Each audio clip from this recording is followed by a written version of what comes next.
All of you are watching this video because of your concern for the safety of your animals during an emergency in your community.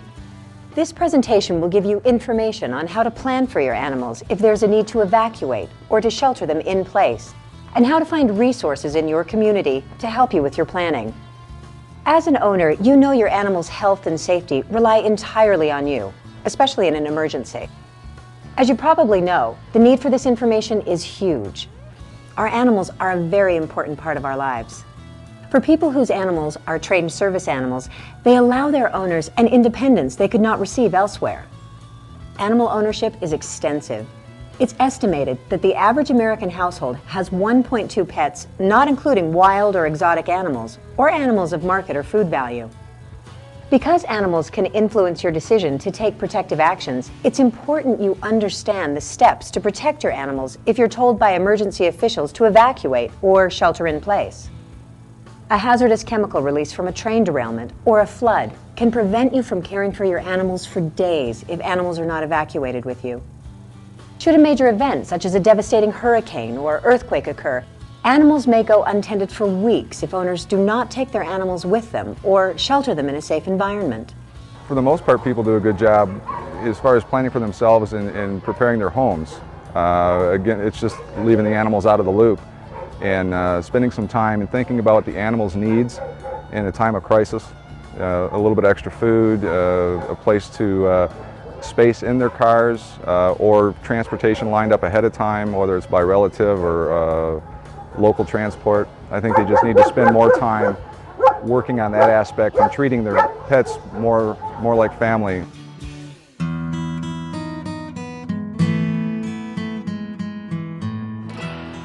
As an owner, you hold the key to your animal's health and welfare. As you probably know, animals left behind may be found dead or never found at all. At best, they may need to be rescued, decontaminated, vaccinated, and treated for injuries before being returned to you. And this can be very traumatic for you and your animals. Highly valued animals may be stolen and sold before you can return home. And left without food and water, normally docile animals can become vicious and be killed by law enforcement or wildlife officials to protect emergency responders or returning evacuees. This video will enable you to identify hazards that could impact your animals and to develop a basic emergency supply kit for animal care. During the video, animal care experts and veterinarians will explain why having recent photos of your animals and copies of identification and vaccination records are important in emergencies, how microchips work, and how to plan to protect animals if you're away from home, why animals may have to be decontaminated after a hazardous event, and some basic precautions to take when animals return home. Evacuation planning for animals is often an overlooked item in community emergency plans, although some states are starting to develop certified disaster animal care response teams to help counties cope with animal populations in major emergencies. One recent change in preparedness occurred when the Pets Evacuation and Transportation Standards Act was signed into law in September of 2006. Nationally, the Pets Evacuation and Transportation Standards Act, or the PETS Act, has provided a incentive for local communities to comply with the requirements of that act.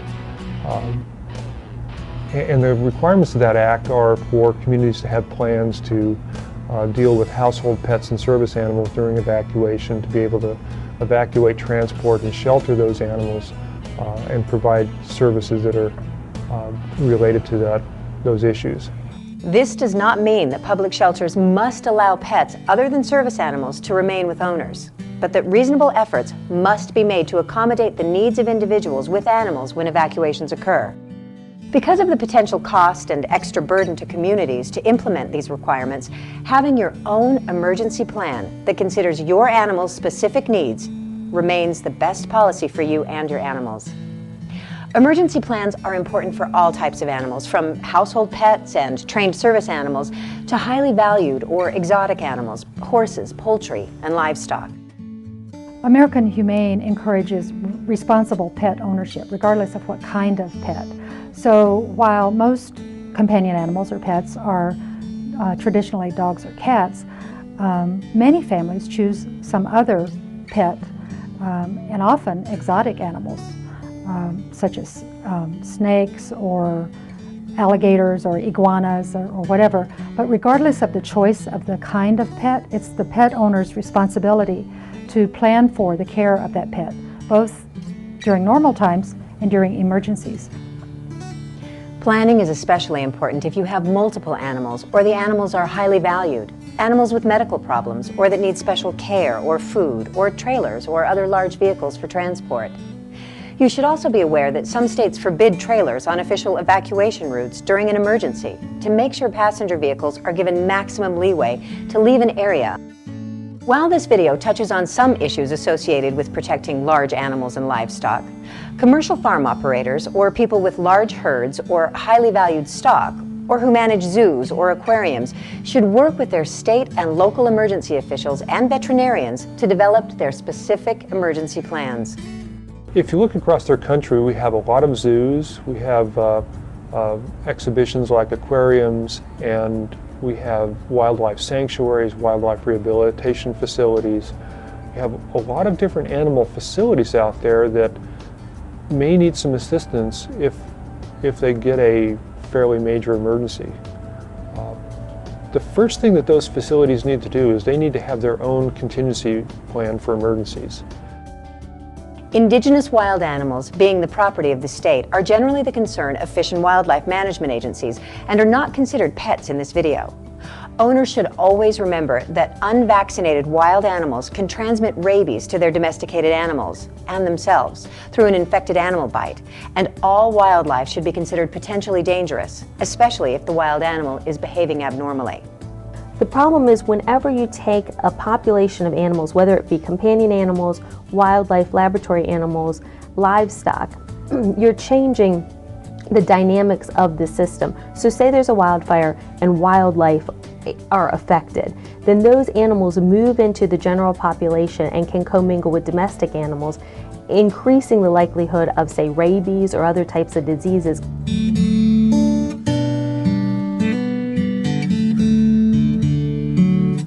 Planning to evacuate with animals is important because it will make sure your animals are as protected as you are. Most agencies now recommend taking household animals when residents are told to evacuate. While most public shelters do not allow animals other than service animals inside for health and safety reasons, some jurisdictions allow crated animals with current vaccination and medical records to be sheltered outside public shelters. Others offer separate or adjacent facilities, such as fairgrounds, for sheltering animals. Many hotels and motels will waive pet exclusion restrictions during major disasters. You can usually obtain a list of pet-friendly motels and hotels through your state or local emergency management agency. Such information will allow you to leave with your pets, knowing you can assure both their safety and your own. Some people think confining pets in vehicles outside shelters is a viable option, but the practice should be avoided. You can place yourself and your pet in danger when caring for them during stormy weather or other hazardous events. And vehicles are not safe places for animals during severe storms where flooding or downed trees or structures are potential risks. In hazardous material releases where protection offered by a vehicle is minimal because of the high air infiltration rate or in extreme heat or cold. After finding out what your emergency management agency plans for animals in emergencies, it's time to develop your specific plan for protecting your own animals. Usually, this includes selecting a destination site, adding animal care and food supplies to your emergency kit, having appropriate carriers and restraints for each animal, and taking additional water, bedding, and cleanup materials such as paper towels and trash bags. If you know your animals dislike vehicles or going into crates, taking time to familiarize them with the routine by setting up the carrier and placing treats and familiar bedding inside so they can get used to it over time.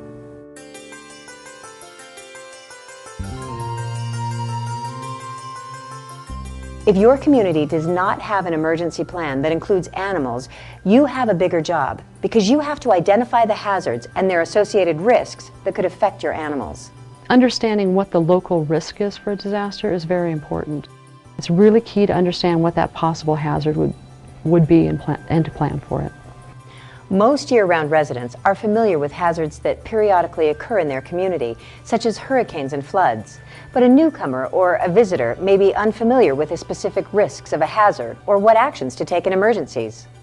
People may reside for several months in an area for seasonal employment or vacations or for educational studies, but remain unaware of the hazards to their animals at their temporary home.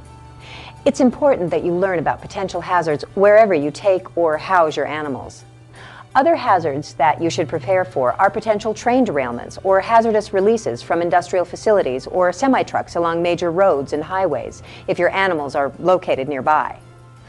Although such events have a low probability of occurring, a general evacuation plan for your animals can often be quickly adapted to meet such emergencies. Your local emergency management agency will often have maps locating flood zones or other hazards such as earthquake faults and areas subject to wildfires that you can view or copy. Some communities near nuclear power plants or military installations with highly toxic chemicals publish maps in telephone books, calendars, or brochures outlining the emergency planning zones where a hazardous release could occur. Your local emergency management department can also tell you how to contact your local emergency planning committee, your Citizens Emergency Response Team, or your Citizens Corps, if they exist in your area, for advice on hazards that could affect you and your animals.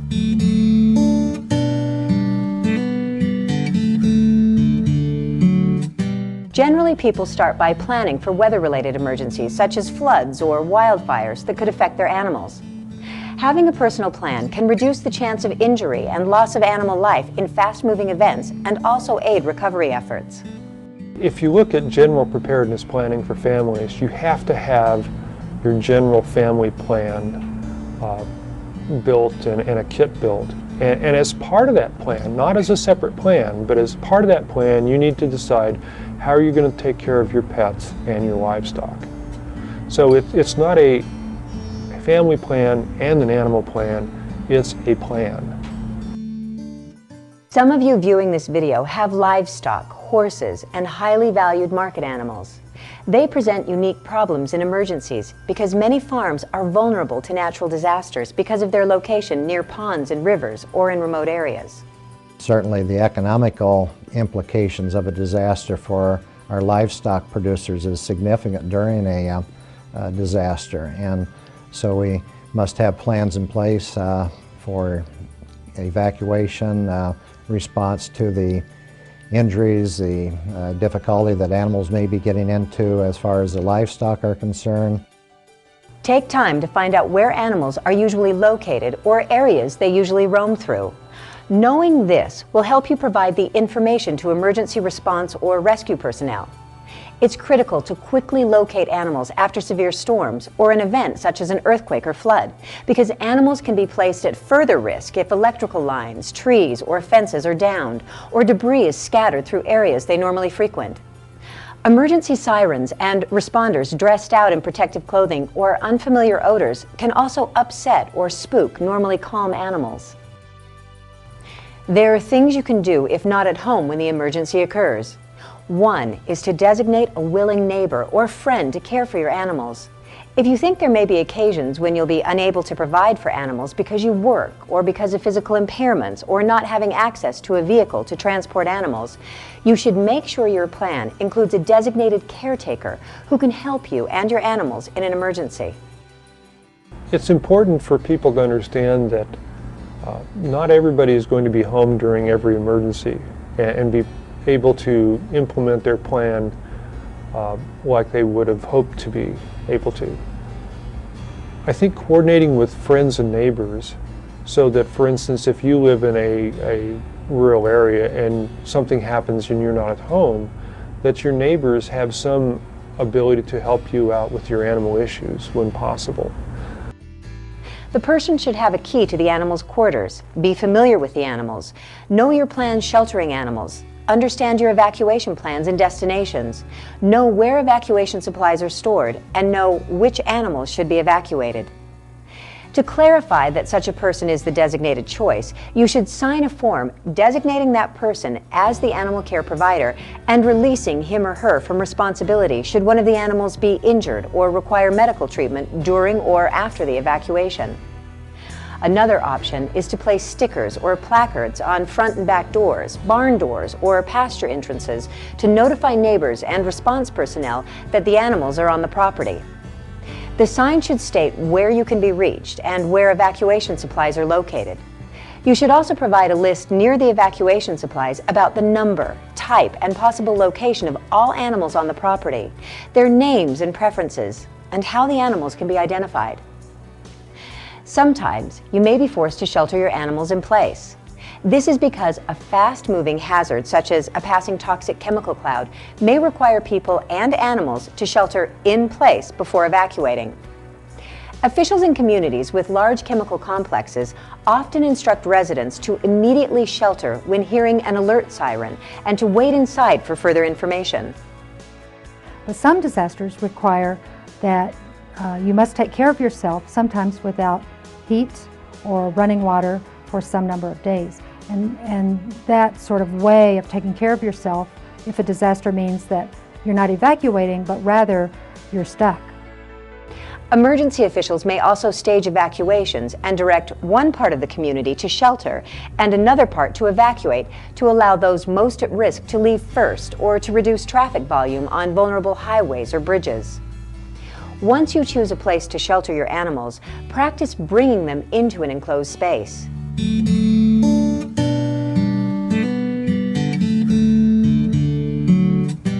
When evacuating to another state, you should be aware of potential problems on returning home if proof of ownership, licenses, proof of rabies vaccination, or a recent health certificate for your animals are missing.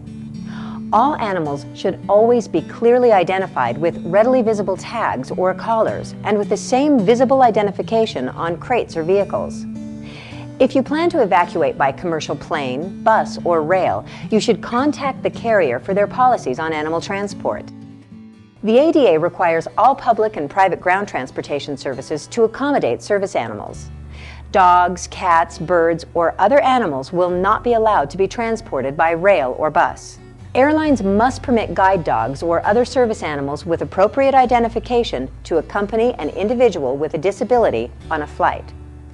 Identification may include cards or other documentation, presence of a harness or markings on the harness, tags, or the credible verbal assurance of the passenger using the animal. Some airlines allow service animals as small as an infant to be held, but larger service animals must have their own seat. Some airlines allow a small number of ticketed passengers to carry a cat, dog, bird, or other small, warm-blooded animal on board on a first-come, first-served basis, providing the kennel containing the animal fits underneath the seat in front of the passenger and the owner has a health certificate signed by a licensed veterinarian within 10 days of departure. The animal must remain inside the kennel in the boarding area and during the flight with the door securely closed. Airlines also transport animals as checked baggage or as air cargo for a fee. Because some cargo space is not temperature controlled, some airlines refuse to transport animals below or above certain temperatures to protect the animal. If your plan includes evacuating with animals to a friend's or a family member's residence, you should try to be as self-sufficient as possible by having adequate food and water, bedding, medications, and cleanup supplies for all animals for at least 3 days. Oftentimes, distribution networks for food and supplies are disrupted for several days following a disaster. If the animal is unfamiliar with children or other animals, you should make sure the animal is always restrained.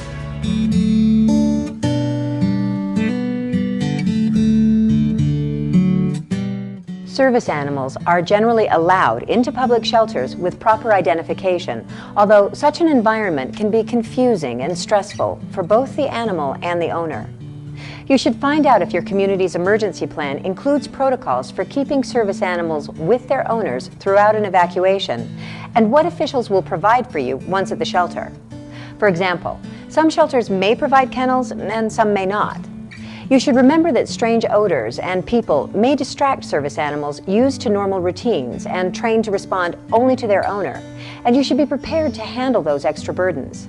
Service animals in a disaster have to be looked at in a different light than a general companion animal. When a person comes into a human shelter, emergency planners and shelter planners have to realize that that is not just their pet. That is an animal that aids them in some way for some kind of disability that they may have. Service animals, by law in many states, have to be accommodated in a public premise. The same is going to be true in a disaster shelter situation. If you have a service animal, you should always carry proof from your doctor that the animal is needed for medical reasons and what the medical condition entails. This is in addition to the animal's current vaccination record and license.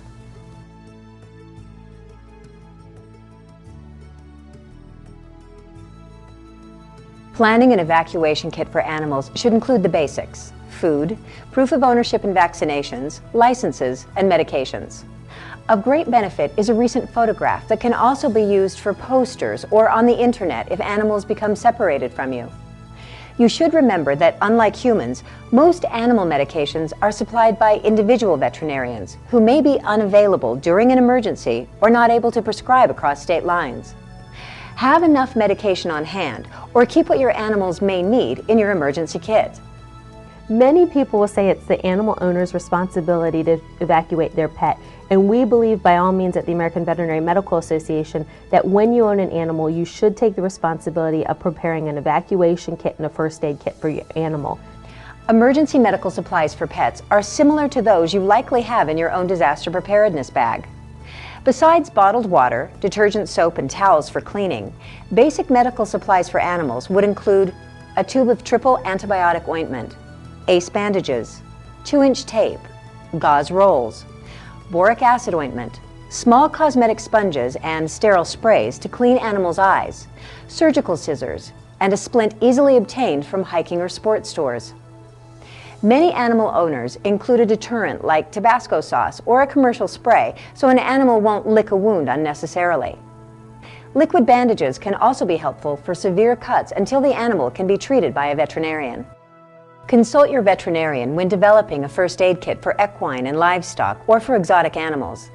There are also a number of sources on animal care that can be found on the internet or at local libraries.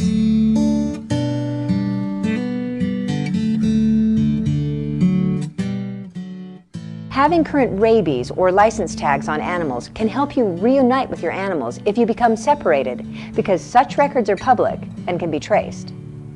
For small animals, a collar tag or tape placed inside the collar can provide information on animal's name, your name, address, and telephone number, an out-of-state telephone number or contact, and the animal's veterinarian name, location, and phone number. These can also be placed on a temporary neckband in emergencies. When you look at animal identification methods, there's a lot people can do ahead of time to identify their animals in a permanent manner. Collars and tags are good, but they can be lost. Probably the best method of identifying companion animals is through microchips, little radio frequency identification devices implanted under the skin that allow animal control or animal sheltering personnel to scan that animal and be able to trace that chip number back to an owner. However, you should be aware that in the chaos following many disasters, emergency response personnel and animal care managers, as well as veterinarians, may be overwhelmed and unable to systematically check for such records. Thus, it is recommended that a visible means of identification be placed on any animal evacuated. Permanent identifiers for larger animals, such as horses or livestock, include microchips, tattoos, ear tags, or notches or branding. Halter tags and neck chains with identification are also used in emergencies. Temporary measures include livestock marking crayons, non-toxic, non-soluble spray paint, or magic markers to write on the animal's side or to mark the hooves. Keeping these in your disaster supply kit means you can have them readily at hand when preparing your animals, or if they lose their ID during transport.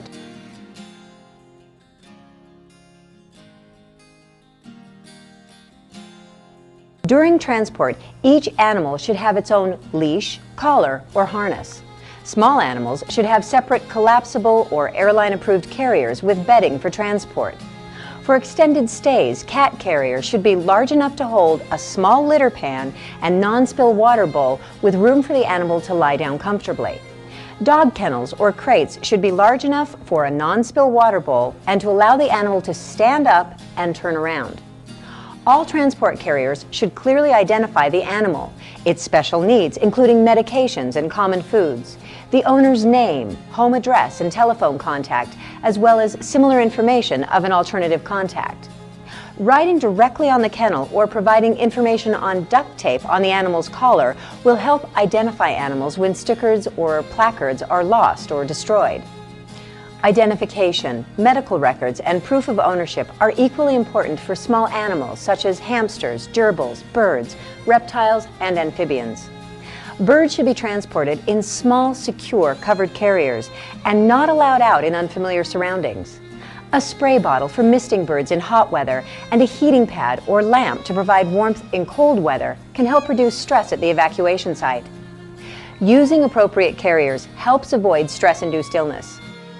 Transporting horses, livestock, or large animals such as llamas or emus can be difficult. You can familiarize your animals with traveling in trailers by periodically leading them into the vehicle and providing treats to reward them. If not enough trailers are available to evacuate all your animals, you should establish a network of contacts consisting of neighbors, local haulers, farmers, producers, or other transportation providers to evacuate in a disaster. You should always try to keep your animals separated from other animals whenever possible to avoid spreading diseases. This is important for small animals as well as large ones. Animal shelters are set up so that species tend to stay with their own species. So dogs will stay in a dog area, cats will hopefully be in a cat area, exotics in an exotic area. You want to try to minimize the commingling of species because anything you can do to decrease the amount of stress for the animal is what you want to do. Sometimes veterinarians and commercial kennels can provide safe lodging during or after extreme events. Other housing such as racetracks, fairgrounds, extension service facilities, or even veterinary colleges may be available for your larger animals. If you think you might need their resources, you should get in touch with them prior to an event so you'll have a better chance to use them in a major emergency.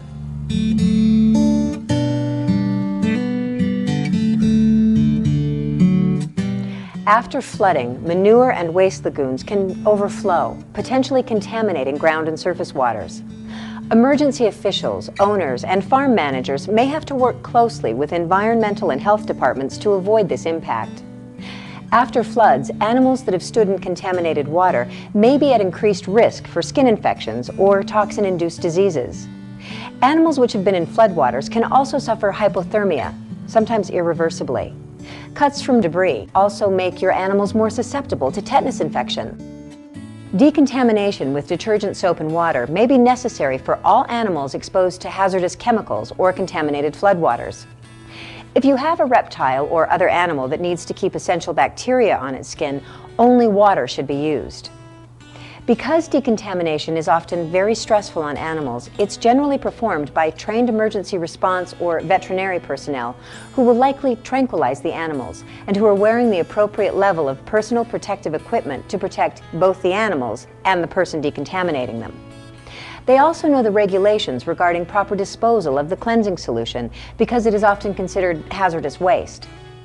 You should not attempt to decontaminate animals yourself unless you are very sure the contaminant will not harm you, or you can wear appropriate protective clothing and breathing apparatus that you've been trained to use and maintain.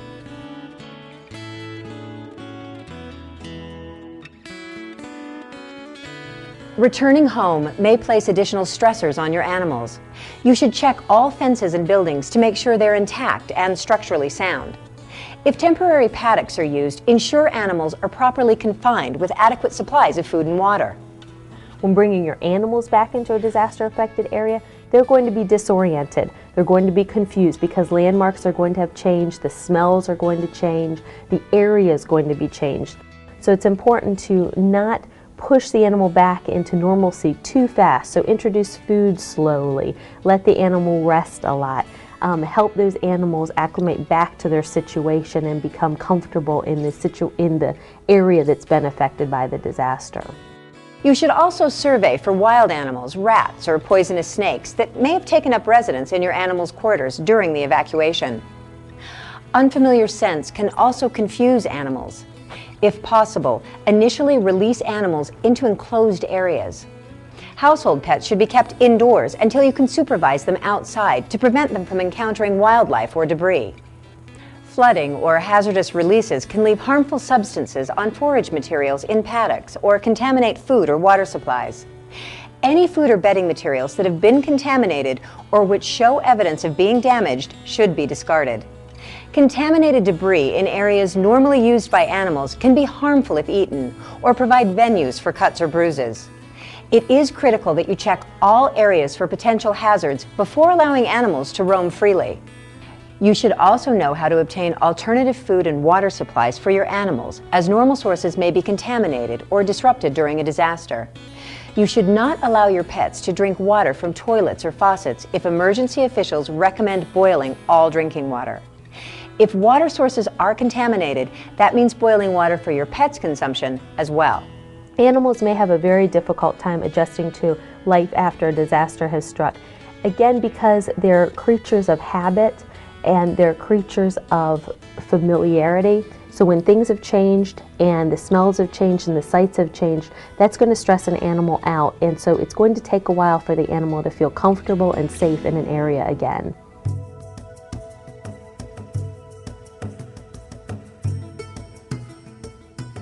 Many states are now setting up programs for credentialing animal care workers to assist with animals in disasters. Some areas have excellent resources like livestock oriented search and rescue teams, horse search and rescue teams. In various states we have SARTs, state animal response teams, or CARTs, which are county-based animal response teams. You can find out more about these teams through your state emergency management agency. In the future, it is unlikely volunteers will be able to work with or help rescue animals unless they've taken the training. I think it's important to establish a system so that when we have an incident of national significance such as Hurricane Katrina, and a lot of people who want to come in and help, that we can somehow pre-identify those people that are truly qualified to do some of the specific tasks that are needed. If animals left behind are lost or unaccounted for, you should physically check animal control and animal shelters daily, post lost animal notices, and alert veterinarians and neighbors of lost animals. Trained and certified disaster animal response teams may be able to assist in getting animals to safety after major disasters or in caring for lost animals.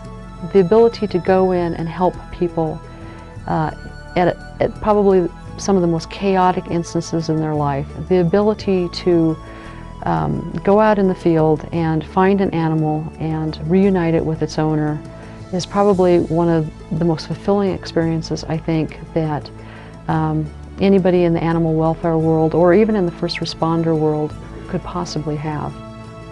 Animals deserve our attention in good times and bad.